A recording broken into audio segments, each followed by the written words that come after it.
बहुत समय पहले की बात है। एक घने जंगल के बीचों बीच एक विशाल जामुन का पेड़ था। इस पेड़ पर एक चालाक और हंसमुख बंदर रहता था। पेड़ पर मीठे मीठे फल उगते थे, जिनका बंदर रोज आनंद लेता था। उस पेड़ के पास एक गहरी नदी बहती थी, जिसमें एक मगरमच्छ और उसकी पत्नी रहते थे। मगरमच्छ अक्सर खाने की तलाश में जंगल के किनारे आता था, लेकिन उसे अच्छे फल नहीं मिल पाते थे। एक दिन मगरमच्छ बहुत भूखा था और थककर उस पेड़ के नीचे बैठ गया। बंदर ने उसे देखा और पूछा, क्या तुम भूखे हो मित्र? मगरमच्छ ने सिर हिलाया। बंदर को दया आ गई और उसने मगरमच्छ को कुछ जामुन दिए। मगरमच्छ ने जब वे मीठे फल खाए तो वह बहुत खुश हुआ। यह फल तो बहुत स्वादिष्ट हैं, मैं रोज इन्हें खाना चाहूंगा, मगरमच्छ ने कहा। बंदर हंसा और बोला, कोई बात नहीं, तुम जब चाहो आकर ये फल खा सकते हो। दोस्ती में कोई हिसाब नहीं होता। धीरे धीरे दोनों अच्छे दोस्त बन गए। मगरमच्छ रोज आता और बंदर उसे फल खिलाता। दोनों खूब बातें करते और हंसी मजाक करते। मगरमच्छ ने अपनी पत्नी को भी इन फलों के बारे में बताया और कई बार फल ले जाकर उसे खिलाया। जब मगरमच्छ की पत्नी ने ये मीठे फल खाए तो उसने सोचा, अगर ये फल इतने स्वादिष्ट हैं तो जरूर उस बंदर का दिल भी उतना ही मीठा होगा।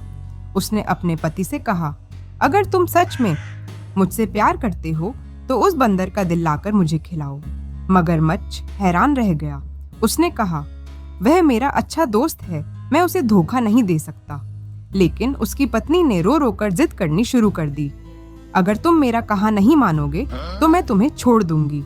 मगरमच्छ अपनी पत्नी से बहुत प्यार करता था और उसे खुश रखना चाहता था, इसलिए भारी मन से उसने बंदर को धोखा देने की योजना बनाई।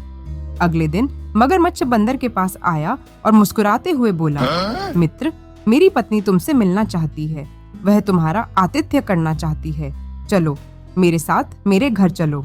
बंदर पहले थोड़ा झिझका, क्योंकि उसने कभी मगरमच्छ के घर जाने के बारे में नहीं सोचा था। लेकिन मैं नदी पार कैसे करूंगा?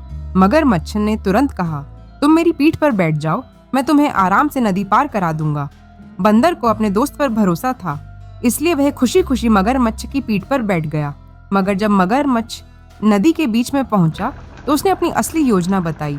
मित्र, मुझे तुम्हें कुछ बताना है, मगरमच्छ ने कुटिलता से कहा। मैं तुम्हें मारने के लिए ले जा रहा हूँ ताकि मेरी पत्नी तुम्हारा दिल खा सके। बंदर यह सुनकर हैरान रह गया, लेकिन उसने घबराने की बजाय अपनी चतुराई से सोचना शुरू किया। बंदर ने तुरंत एक योजना बनाई। वह शांत स्वर में बोला, अरे तुमने पहले क्यों नहीं बताया? मेरा दिल तो पेड़ पर ही रह गया। बंदर अपना दिल अपने शरीर में नहीं रखते, हम उसे खास जगह छिपा कर रखते हैं। मगरमच्छ ने आश्चर्य से पूछा, क्या तुम्हारा दिल पेड़ पर है? हाँ, अगर तुम सच में मेरा दिल चाहते हो तो पहले मुझे वापस पेड़ पर ले चलो, मैं तुम्हें अपना दिल दे दूंगा, बंदर ने चालाकी से कहा। मूर्ख मगरमच्छ उसकी बातों में आ गया और वापस किनारे की ओर चल पड़ा। जैसे ही मगरमच्छ किनारे पहुंचा, बंदर झट से कूदकर पेड़ पर चढ़ गया और हंसते हुए बोला, मूर्ख मगरमच्छ, दिल हमेशा शरीर के अंदर होता है। तुमने दोस्ती के नाम पर विश्वासघात किया, लेकिन देखो मेरी बुद्धिमानी ने मुझे बचा लिया। मगरमच्छ को अपनी गलती का एहसास हुआ, लेकिन अब कुछ नहीं हो सकता था। उसने शर्मिंदा होकर सिर झुका लिया और चुपचाप वापस नदी में चला गया। तो दोस्तों, इस कहानी से यह शिक्षा मिलती है कि संकट के समय घबराने के बजाय चतुराई और समझदारी से काम लेना चाहिए। सच्चे दोस्त कभी धोखा नहीं देते, और जो धोखा देते हैं वे कभी सच्चे दोस्त नहीं होते। लालच का परिणाम हमेशा बुरा होता है।